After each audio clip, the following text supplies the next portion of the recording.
All right, this is almost a test video, but it's got some good information in it. So, August 22nd, I think it was 22, yeah. That's when the FBI raided Mara-Lago, Trump's residence. And I remember calling up WBT radio afternoon talk show. And I said, you know, one of the things that they're going to get in trouble for is Trump is still the 45th president of the United States. And the talk show host, very good guy, said, oh, no, he's not. Well, that's okay. He didn't, maybe he still thinks that. I don't know. But here, you got to remember a couple things. After the 2020 election, Trump did not concede loss. And as you know, there's a lot of talk about voter fraud. So that's all to be proved yet, even though there's plenty of evidence that's already out there.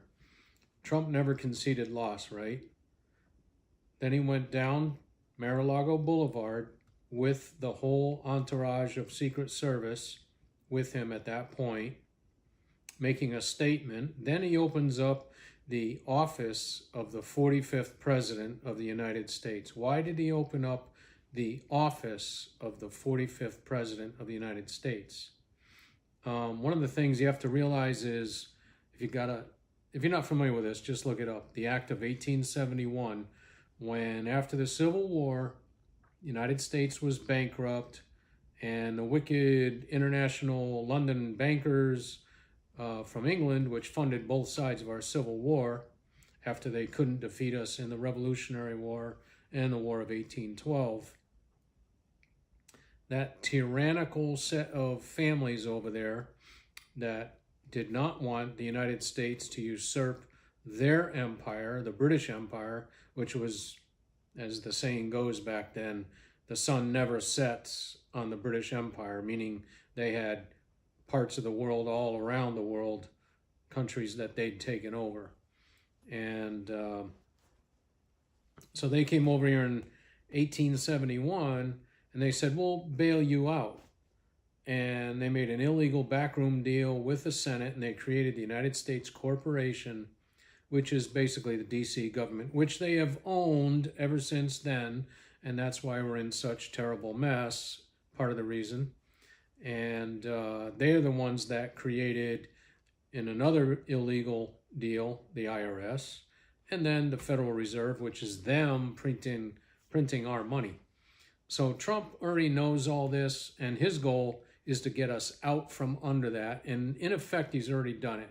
But he, during his middle of his term he took himself out of the United States Corporation and put himself into the restored republic, which will be announced when he comes back in.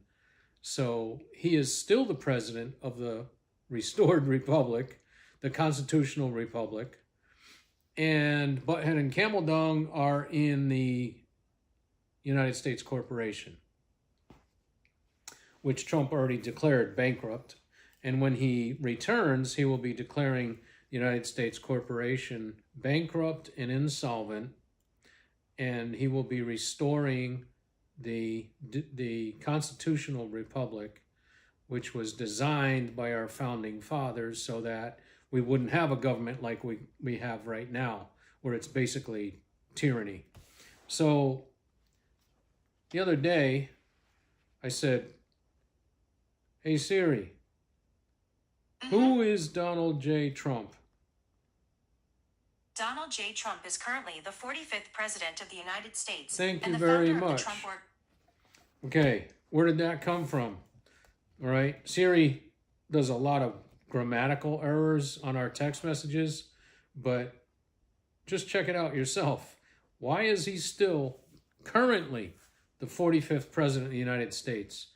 That's part of the big plan to take down this whole cabal of London international bankers, get rid of the IRS, get rid of the Federal Reserve, get rid of all these three-letter agencies of the federal government that are basically bloated pigs out of control and ruining our lives, sucking us dry with all their massive regulations and unconstitutional regulations and laws, by the way. So the Supreme Court, as you know, maybe if you're keeping up with things, they overturned that decision back from, I'm trying to remember, I think it was 1984, I think, maybe. But it was called, it's called the Chevron case, and Chevron versus EPA. Long story short, they ruled in favor of the EPA, but that was overturned, meaning you're not allowed to bypass Congress to make laws and regulations that Congress has not approved. So thank God for that. But that's kind of like what I wanted to share tonight, was be encouraged. There's a lot of things that are going to happen between now and November that are going to be exposing all kinds of things. Just be encouraged, man. Trump is still, he's waiting for the right time. Okay, he's still the 45th president of the United States. All right, let's see if that video actually worked.